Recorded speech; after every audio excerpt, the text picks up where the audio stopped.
अन्नदाता पर फरी आवशे मावठानी घात। मावठाने हवामान विभागे करी छे आगाही। काळझाळ गरमी वच्चे वरसादनी आगाही करवामां आवी छे। जी हां, 18 तारीखथी लईने 20 मार्च वच्चे मावठुं थवानी शक्यता छे। वेस्टर्न डिस्टर्बन्सने कारणे हवामान बदलाशे तेवुं कहेवामां आवी रह्युं छे। पश्चिमी विक्षेपने कारणे मावठानी शक्यताओ, पवननी गतिमां पण वधारो थवानुं अनुमान छे।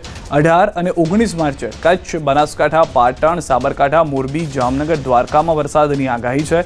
19 માર્ચે સુરેન્દ્રનગર, રાજકોટ, બોટાદ, અમરેલી, ભાવનગર, ગીર સોમનાથમાં આગાહી છે।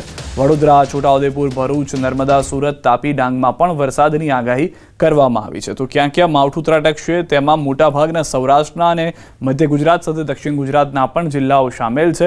કેટલાક ઉત્તર ગુજરાતના વિસ્તારોમાં શક્યતાઓ છે 18-19 માર્ચ દરમિયાન વરસાદની। 18, 19, 20 इसमें लाइट टू मॉडरेट रेन रहेगा और 18-19 को light to moderate rain thunderstorm with lightning, wind speed 40 से 50 किलोमीटर प्रति घंटा में के साथ होने का संभावना रहेगा। इसमें जो डिस्ट्रिक्ट आ रहा है उत्तर गुजरात की जो डिस्ट्रिक्ट, इसमें बनासकांठा, पाटन और साबरकांठा के लिए दिया गया है। और सौराष्ट्र कच्छ में हमारा जो डिस्ट्रिक्ट 18 मार्च के लिए जामनगर, मोरबी और द्वारका कच्छ के लिए दिया गया है। दक्षिण गुजरात के सारे जिला और सौराष्ट्र कच्छ के सारे जिला के लिए ये वार्निंग दिया गया है। इसमें येलो वार्निंग के साथ 20 तारीख को लाइट रेनफॉल रहेगा। मेनली उत्तर गुजरात क्षेत्रों जो डिस्ट्रिक्ट है बनासकांठा, साबरकांठा और इधर जो कच्छ डिस्ट्रिक्ट के लिए। રાજકોટમાં યુવક ભાવેશ વણવીની હત્યાનો મામલો। ન્યાયની માંગ સાથે દલિત સમાજના લોકો સિવિલ હોસ્પિટલ પહોંચ્યા। સમાજના આગેવાનોએ કર્યા ધરણા। યુવકનો મૃતદેહ સોંપતા ન હોવાનો આગેવાનોનો આક્ષેપ।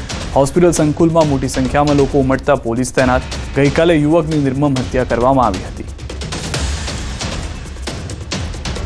છોટાઉદેપુરથી સમાચાર। બોડેલીમાં રેતી ખનન પર જનતા રેડ। ગેંડિયા ગામે રેત માફિયાઓ સામે હલ્લાબોલ થયો છે। બેફામ રેત ખનન થતું હોવાનો ગંભીર આક્ષેપ છે।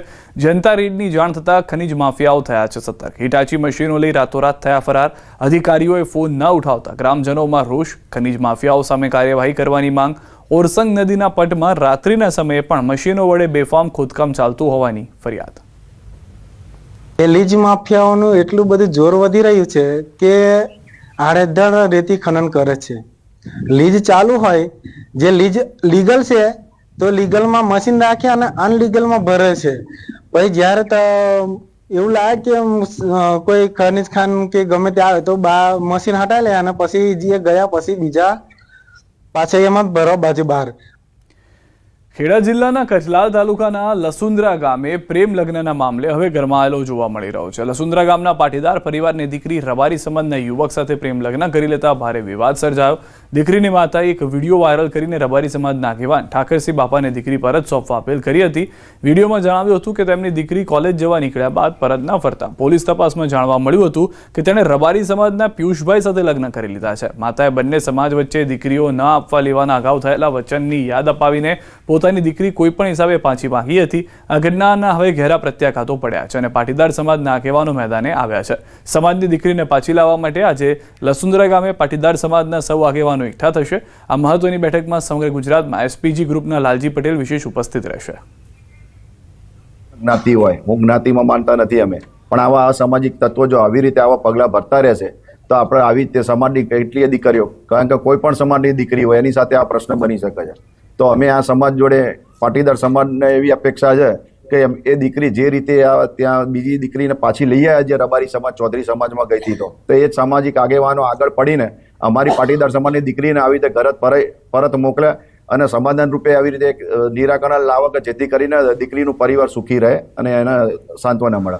મુખ્ય વિષય એ છે કે કોઈ પણ સમાજની દીકરી કોઈ પણ સમાજના પરિવારના લોકો સાથે લગ્ન કરે ત્યારે માતા પિતાને જાણ હોવી જોઈએ અને માતા પિતા આ બાબતથી દુઃખી ના થાય એના માટેના પ્રયાસો થાય। ખૂબ જ સરાહનીય પગલું લેવામાં આવ્યું અને એ દીકરીને પરત લાવી અને સામાજિક રીતે એક સુલહ જળવાઈ રહે એ રીતે બંને સમાજોએ દીકરીને પરત સોંપીને એક ગુજરાતમાં ઉદાહરણ પૂરું પાડ્યું।